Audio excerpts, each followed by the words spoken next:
Hello and welcome back. In today's video, we're overclocking the NVIDIA GeForce GTX 1650 GPU all the way up to 2205 MHz using the ElmorLabs EVC2SX. As it's my first time having a go at an NVIDIA Turing GPU, I figure I'd start with the most low-end die, the TU117.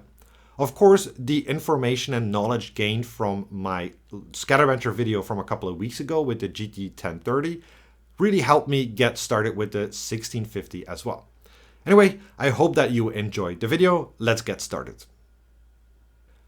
The NVIDIA GeForce GTX 1650 is pretty much the slowest Turing graphics card that you can get.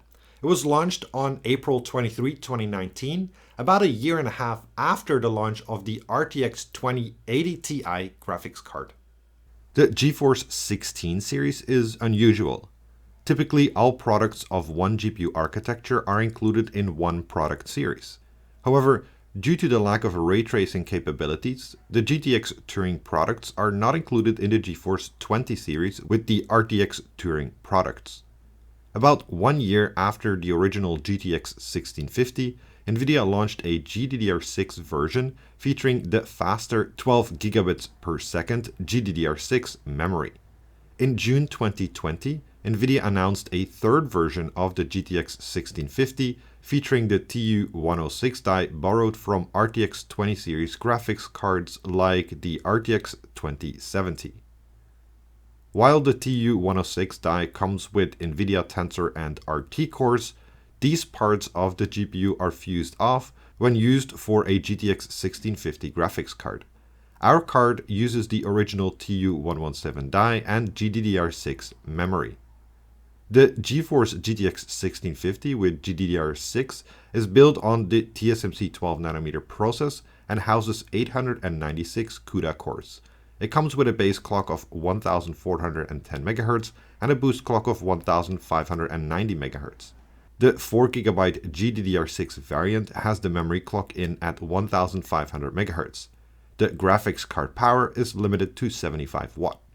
In today's video, we're overclocking the NVIDIA GeForce GTX 1650 and we'll cover 4 distinct overclocking strategies. First, we increase the GPU and memory frequency using NVIDIA's OC scanner. Second, we manually increase the GPU and memory frequency with the ASUS GPU Tweak 3 software tool. Third, we use the ElmorLabs EVC2SX to work around some of the critical overclocking limitations. Lastly, we slap on a water block to get the most performance out of our GPU.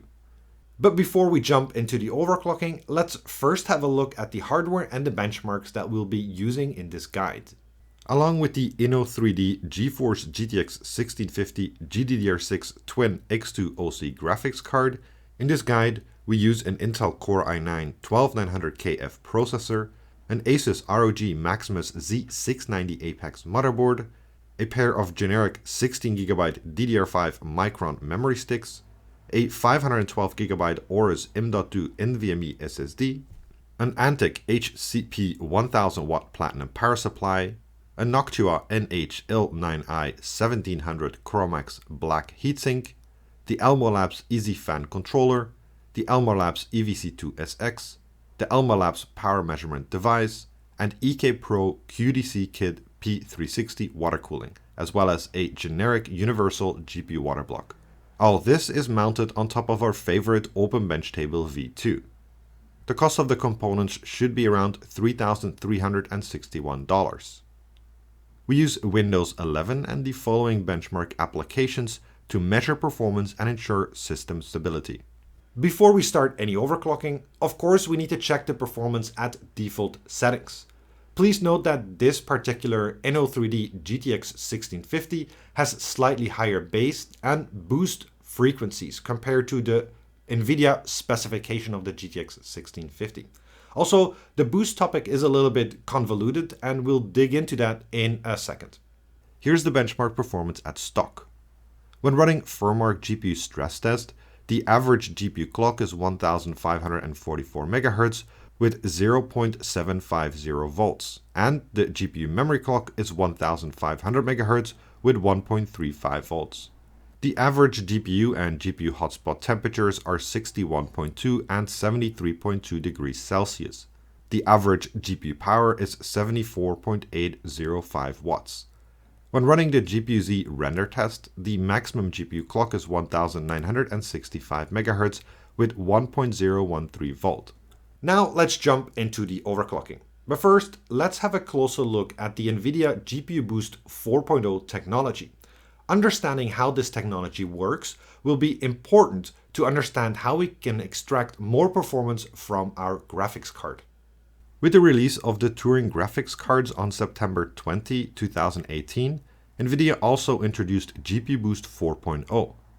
The fourth iteration of the GPU Boost technology builds on the foundations laid since the introduction of GPU Boost technology in 2012.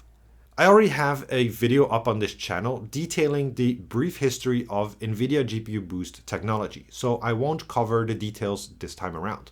Instead, let's just focus on the central aspect of NVIDIA GPU Boost, the voltage frequency curve. The voltage frequency curve is precisely what the name says.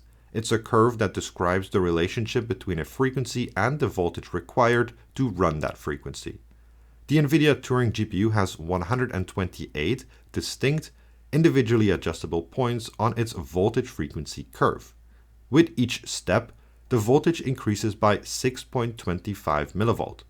On this GTX 1650, the VF points range from 435 MHz at 450 mV to 1965 MHz at 1244 mV. The NVIDIA GPU Boost technology relies on power, current, and temperature inputs to evaluate the available voltage headroom.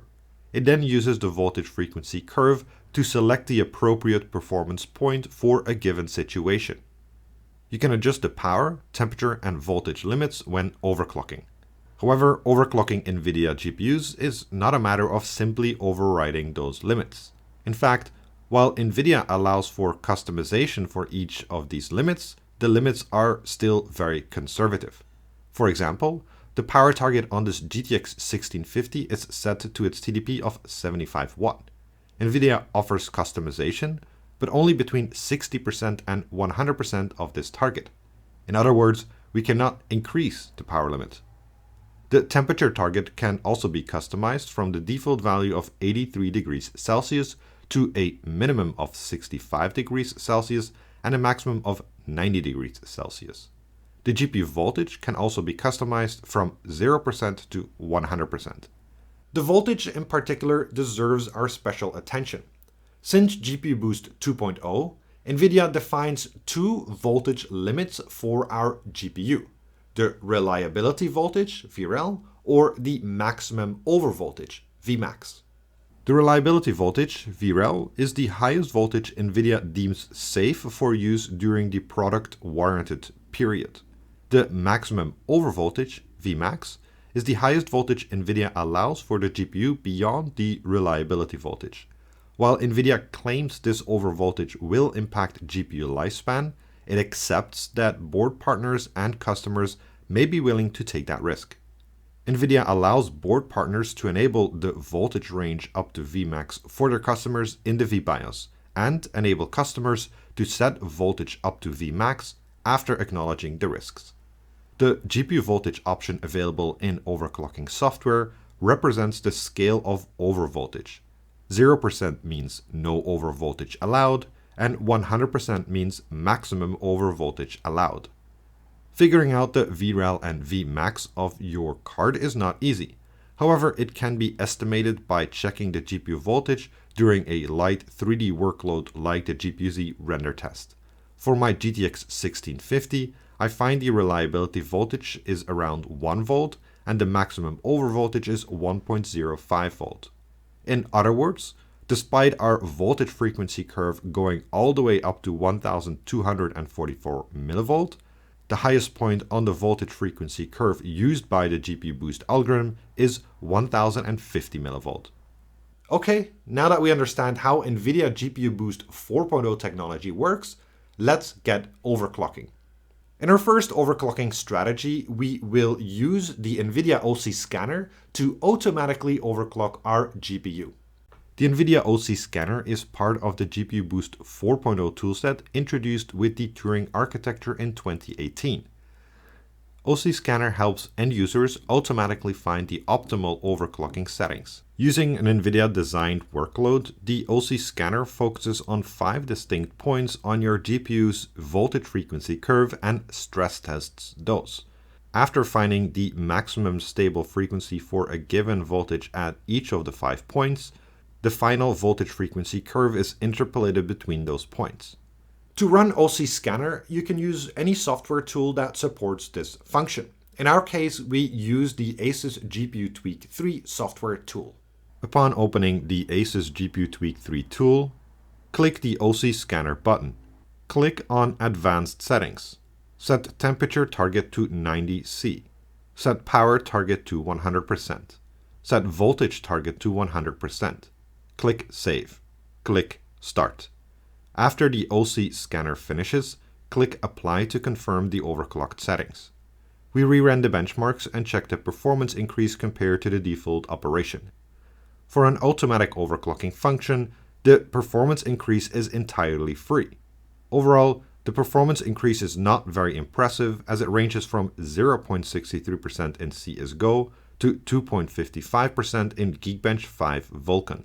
When running FurMark GPU stress test, the average GPU clock is 1543 MHz with 0.749 volts, and the GPU memory clock is 1500 MHz with 1.36 volts. The average GPU and GPU hotspot temperatures are 61.3 and 73.3 degrees Celsius. The average GPU power is 74.747 watts. When running the GPU-Z render test, the maximum GPU clock is 1965 MHz with 1.006 volt. In our second overclocking strategy, we use the Asus GPU Tweak 3 software tool to manually overclock our GTX 1650. Asus GPU Tweak 3 enables control over 3D graphics performance and monitoring. The third installment of the GPU Tweak software, available since January 2021, was built from the ground up. It features a fresh user interface design, automatic and manual overclocking features, fan control, profile connect, hardware monitoring, on-screen display, and a couple of integrated software tools like GPU-Z and FurMark. Most relevant for our overclocking journey is having access to the GPU Boost knobs and dials, including GPU and memory frequency, power target, GPU over voltage, GPU temperature target, the OC Scanner, and the VF Curve tuner. However, GPU Tweak 3 is most valuable to overclockers because it provides an option to extend the overclocking range of the GPU and memory frequency beyond the standard NVIDIA limitations. While this option was not needed for the GTX 1650 graphics card, it's always nice to know it's there. Upon opening the Asus GPU Tweak 3 tool, set power target to 100%, set GPU voltage to 100%, set GPU boost clock to 1745 plus 125, set memory clock to 14,000 plus 1998, set GPU temp target to 90°C. Then click Apply to confirm the overclocked settings. We reran the benchmarks and checked the performance increase compared to the default operation. Through manual overclocking, we can further increase the benchmark performance substantially. The improvement ranges from plus 4.38% in 3DMark Night Raid to plus 9.29% in Geekbench 5 Vulkan. When running FurMark GPU stress test, the average GPU clock is 1576 MHz with 0.738 volts, and the GPU memory clock is 1750 MHz with 1.36 volts. The average GPU and GPU hotspot temperatures are 62.0 and 74.1 degrees Celsius. The average GPU power is 74.770 watts. When running the GPU-Z render test, the maximum GPU clock is 2025 MHz with 1.031 volt. In our third overclocking strategy, we call upon the help of Elmor and his ElmorLabs EVC2SX device. We need hardware modifications to work around some of the issues preventing us from squeezing even more performance out of our GTX 1650 card. I will elaborate on two distinct topics. 1. Why do we need and use hardware modifications? And 2. How do we use the ElmorLabs EVC2SX for the hardware modifications? Evaluating the overclocking and performance results from our previous overclocking strategy, we find that there's two elements limiting our overclock: the power and the voltage. Let's look at each of them in a little bit more detail. As we know from the GPU Boost 4.0 technology, power consumption is one of the main limiters of the boosting algorithm. On modern high-end NVIDIA graphics cards, a separate IC reports the 12-volt input power to the GPU. It does this by measuring the input voltage and voltage drop over a shunt resistor. Based on this power reporting, the GPU Boost algorithm may restrict the GPU from boosting to higher frequencies. One way of working around this limitation is by so-called shunt modding. By shunt modding, we decrease the resistance of the circuit reporting the power consumption to the GPU, effectively forcing it to underreport.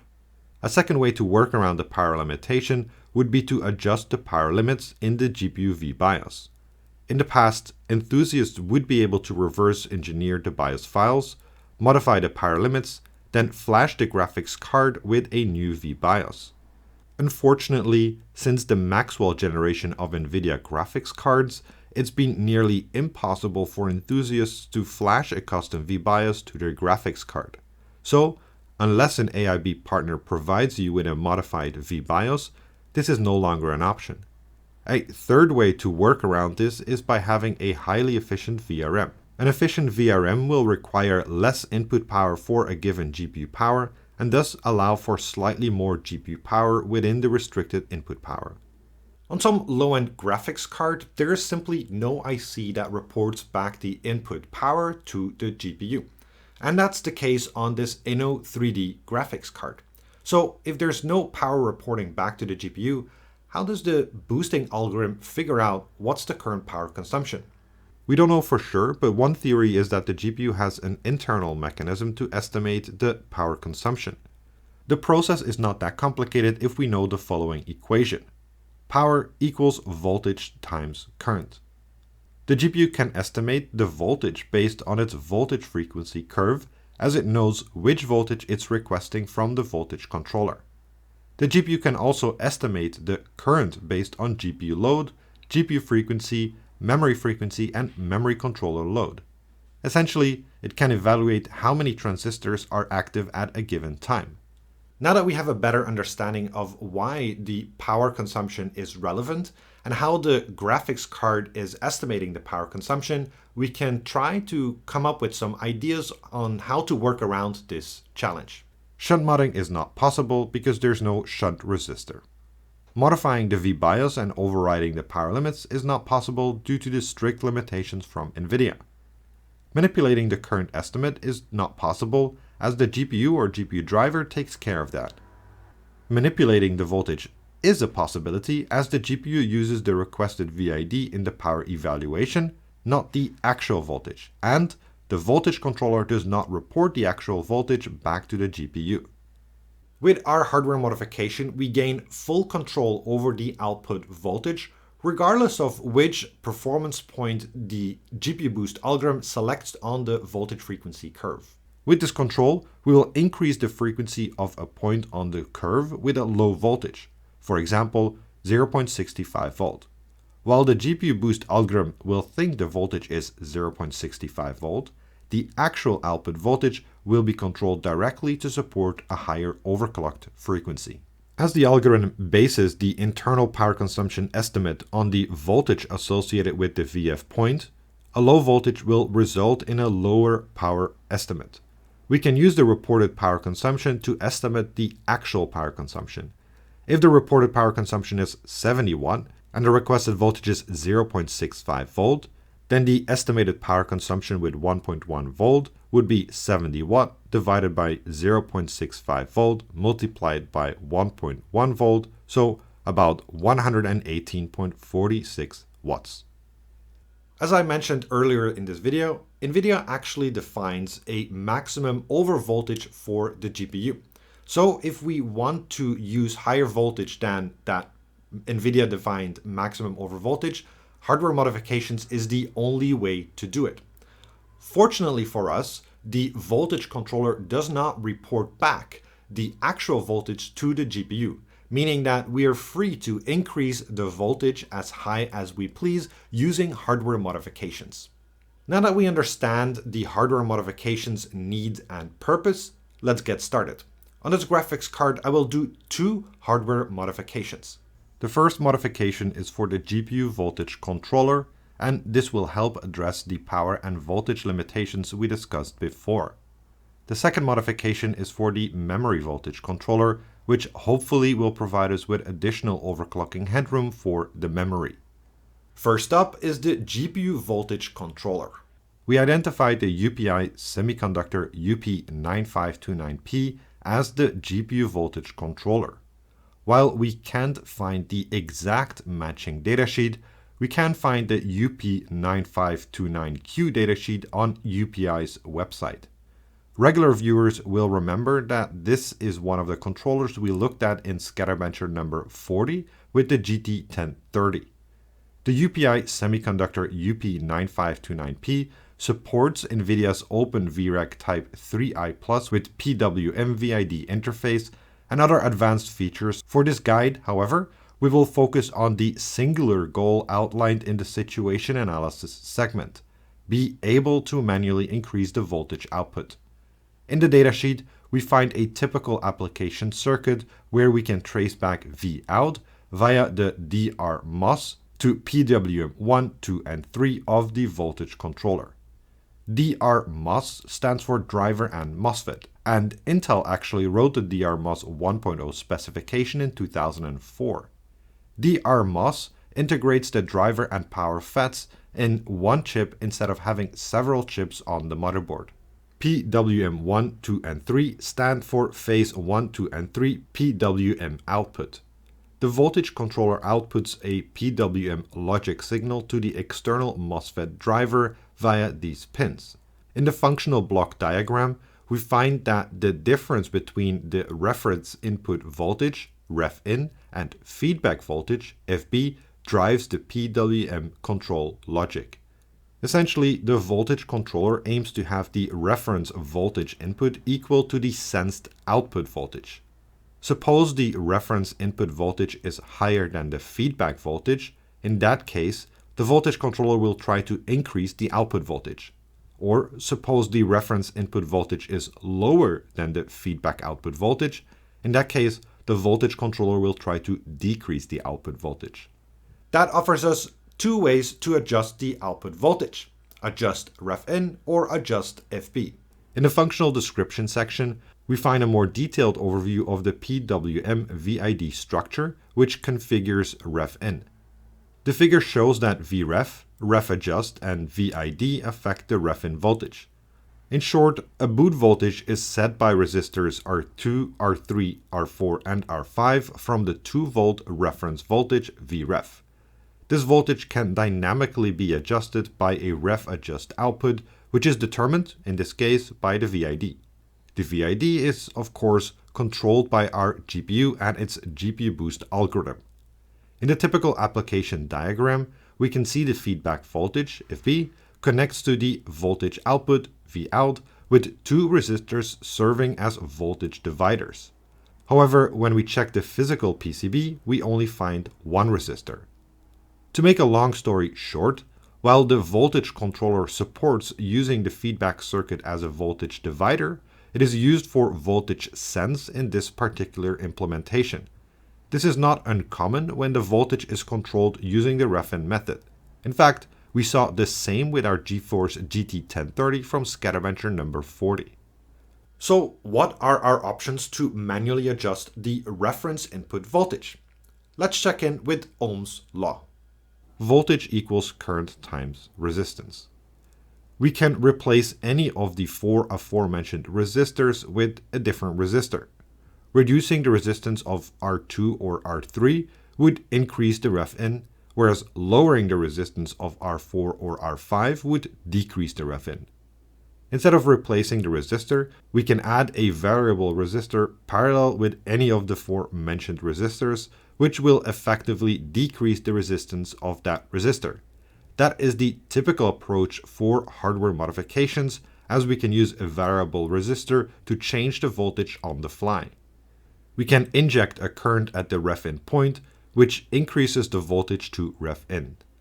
With the ElmorLabs EVC2SX, we go for that third option, as we want to alter the current in the circuit to adjust the reference input voltage. In addition, we also remove the resistor connecting the ref adjust and GPU VID from interfering in the circuit. We need a very low VID, around 0.65 volt, to stay below the power limit. Still, at the same time, we need a higher voltage than Vmax, about 1.1 volt, to achieve stability at higher frequencies. In other words, we need a voltage offset of around 450 millivolt. If we use this kind of offset, two things will happen. One, the boot voltage may be too high. And two, there might be sudden spikes of voltage when the GPU boost algorithm finds there's enough voltage headroom for the highest VF point, which would result in the 450 millivolt offset applied to the 1.05 maximum VID, so resulting in 1.5 volt. By eliminating the VID from the equation, we ensure that there is one fixed voltage applied. We identify this poorly marked 7212 IC as the memory voltage controller. Unfortunately, it was not that straightforward to find the datasheet of this IC. While the IC is present on many GTX 1650 cards, the IC marking does not clearly indicate the IC vendor. Some media incorrectly identify this IC as an ON semiconductor OEM part. With the help of Elmor from ElmorLabs, we eventually identified this IC as the GSTech GS7212. Unfortunately, the PDF is no longer hosted on the website. Luckily, we could get a hold of the datasheet via other means. In the datasheet, we find a typical application circuit and see that we can trace back the voltage output, Vout, to U-gate and L-gate. The upper gate driver output, U-gate, and lower gate driver output, L-gate, connect to the high side and low side MOSFETs. To keep it simple, the MOSFET is a transistor controlled by the gate signal that will switch on and off. In this case, the high side connects to 12 volt and the low side would be 0 volt as it's connected to ground. The MOSFET outputs this 12 volt and 0 volt through an output filter, which averages out these voltages to provide a smooth output voltage. For example, let's say the MOSFET switches on the high side 12 volt 10% of the time and the low side 0 volt 90% of the time. The average voltage output of the MOSFET is then 12 volt times 10% plus 0 volt times 90%, so 1.2 volt. In the functional block diagram, we find that the gate control logic is driven by comparing the reference voltage Vref and feedback voltage FB. As defined in the electrical characteristics section of the datasheet, on the GSTech GS7212, the reference voltage Vref is an internal non-adjustable voltage of around 0.7 volt. In the typical application diagram, we can see the feedback voltage FB connects to the voltage output Vout with two resistors serving as voltage dividers. We can also find these resistors on the physical PCB. The way this works is not that difficult to understand. Essentially, the voltage controller aims to have the reference voltage equal to the sensed output voltage. For example, the reference voltage is fixed to 0.7 volt and the two feedback resistors divide the output voltage by 2. Since the reference voltage should equal the feedback voltage, the output voltage should be 1.4 volt. If we double the resistance between Vout and feedback, the voltage controller would have a feedback input of 1.4 volt divided by 4 or 0.35 volt. In this case, the voltage controller will increase the output voltage to re-equalize the reference and feedback voltage to 0.7 volt. So what are our options to manually control the feedback voltage? Again, let's check in with Ohm's law. Voltage equals current times resistance. We can replace the resistor connecting Vout and FB with a higher value. That will result in a lower voltage reported to the feedback pin. Consequently, the voltage controller will try to increase the voltage output. Alternatively, we can replace the resistor connecting FP and ground with a lower value. That will also result in a lower voltage reported to the feedback pin. Consequently, the voltage controller will try to increase the voltage output. We can sink a current on the feedback pin. That will reduce the voltage on the feedback pin, and as a consequence, the voltage controller will try to increase the voltage output. With the ElmorLabs EVC2SX, we again go for the last option as we aim to alter the current in the circuit to adjust the feedback voltage. The ElmorLabs EVC2SX is the latest addition to the EVC2 product line. The ElmorLabs EVC2 enables digital or analog voltage control using I2C, SM bus, or PM bus. The device also has UART and SPI functionality. It can be considered the foundation for the ElmorLabs ecosystem, as you can expand the functionality of some ElmorLabs products by connecting it to an EVC2. In this case, we're interested in the 3 VMod headers that provide digital voltage sense and feedback adjustment capabilities for analog VRM controllers. It works using an onboard current DAC that sources or sinks current into the feedback pin. For a detailed overview, you can refer to the tutorial on ElmorLabs forum. Please note that different versions of the EVC2 are using slightly different configurations for the onboard current DAC. I'll try to keep the step-by-step explanation as simple as possible for this guide. Step 1. Identify the voltage controllers you want to control with the EVC2SX. We did this in the previous segment. Step 2. Determine how the hardware modifications will work. We also did this in the previous segment. Step 3. Find the headers near the VMod1 marking on the EVC2SX PCB. On the EVC2SX, there are 7 pins, 1 for ground and 3 sets of 2 pins for a specific voltage controller. The 2 pins have 2 purposes. One pin is used for voltage measurement and the other pin is used for voltage adjustments. Starting from the ground pin on the left, every other pin is for the voltage measurement and the pins in between are for voltage adjustments. Step 4. Connect the various pins to the relevant points on your graphics card. In my case, I connect the pins from left to right as follows. Pin 1, any ground of the graphics card. Pin 2, the current source for the GPU voltage circuit. Pin 3, voltage measurement point for the GPU voltage. Pin 4, the current sink for the memory voltage circuit.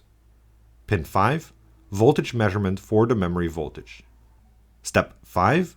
Open the ElmorLabs EVC2 software for voltage monitoring and control. You can find the relevant controls under the DAC1 submenu. Here you will find VIN1, VIN2, and VIN3. If your voltage measurement point is correctly connected, you should immediately see the voltage monitoring.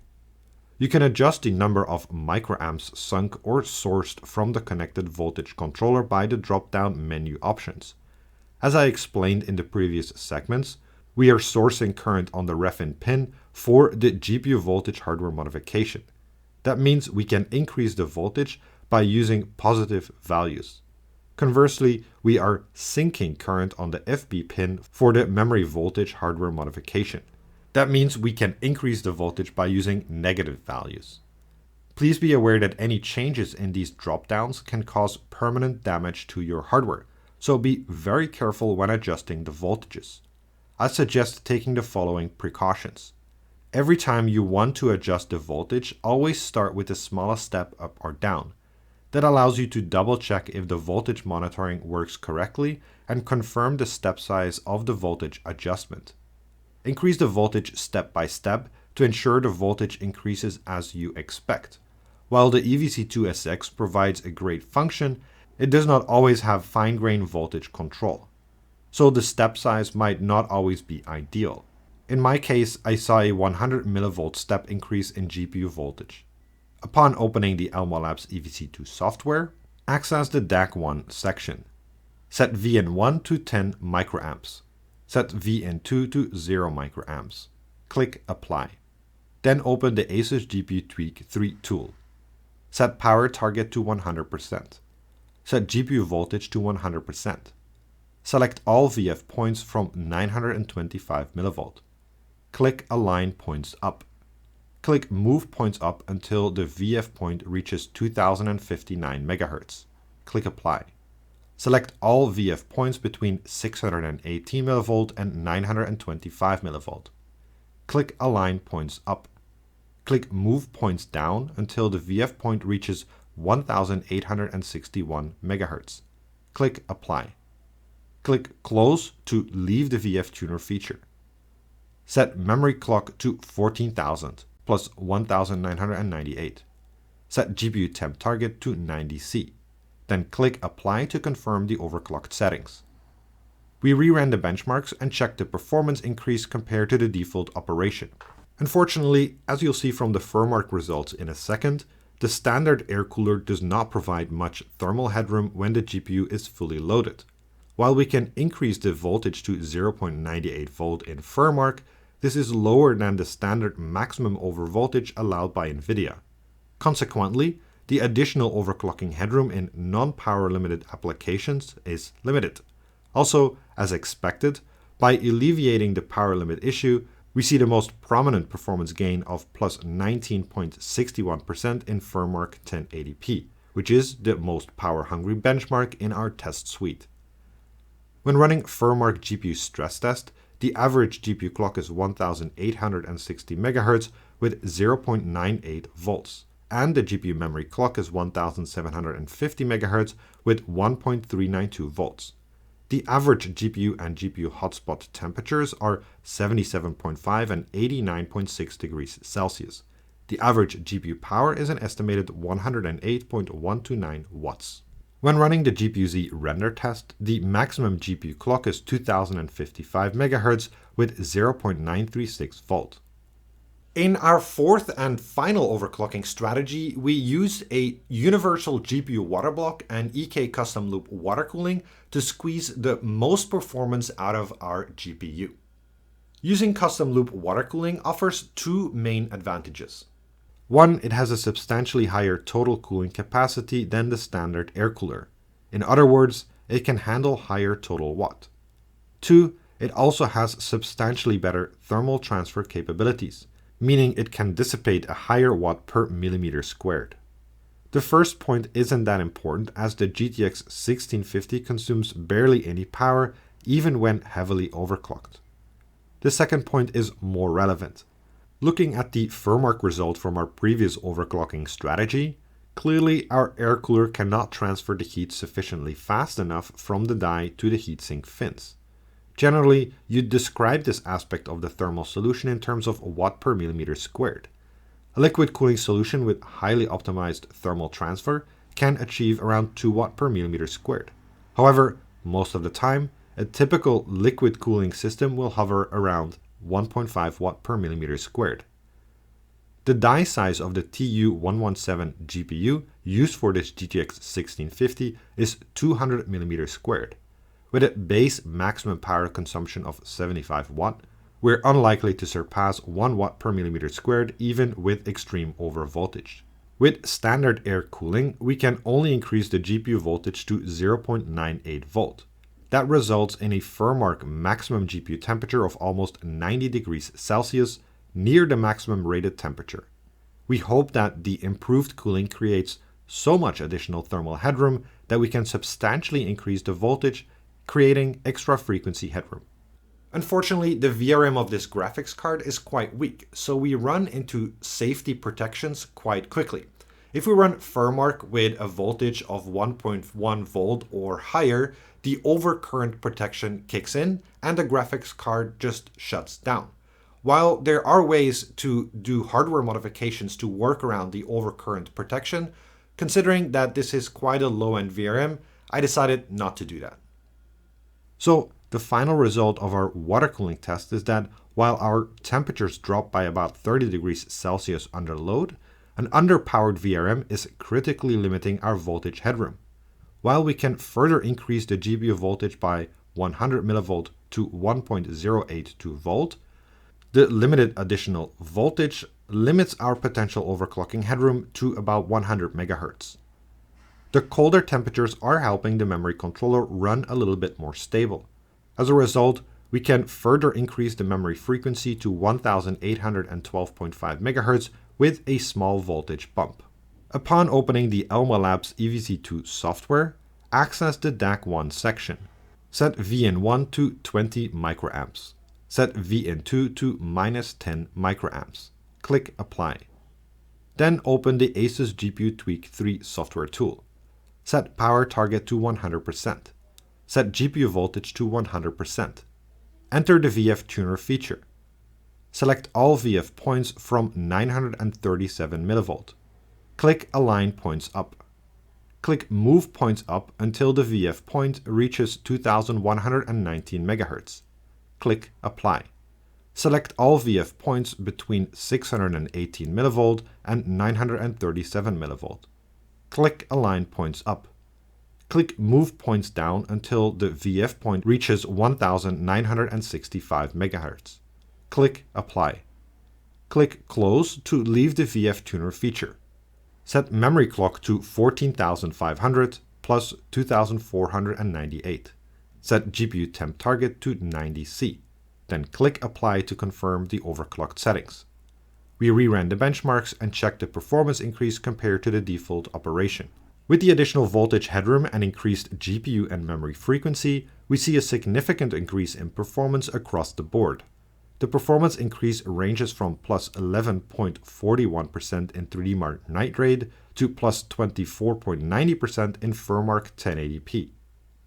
When running FurMark GPU stress test, the average GPU clock is 1965 MHz with 1.082 volts, and the GPU memory clock is 1812.5 MHz with 1.526 volts.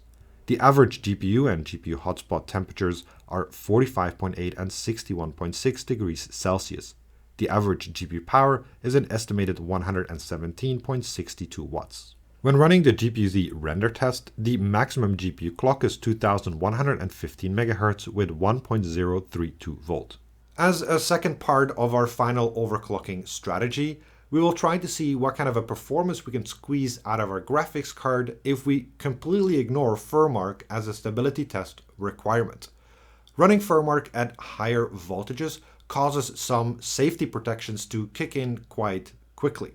So instead of using FurMark as a stability test, we will just loop the first graphics test of 3DMark TimeSpy for about 30 minutes. As it turns out, ignoring FurMark as a stability test allows us to increase the GPU voltage further from 1.082 volt to 1.36 volt. That, in turn, enables us to improve the GPU frequency from about 2 GHz to 2.2 GHz. Upon opening the ElmorLabs EVC2 software, access the DAC1 section. Set VN1 to 50 microamps. Set VN2 to -10 microamps. Click Apply.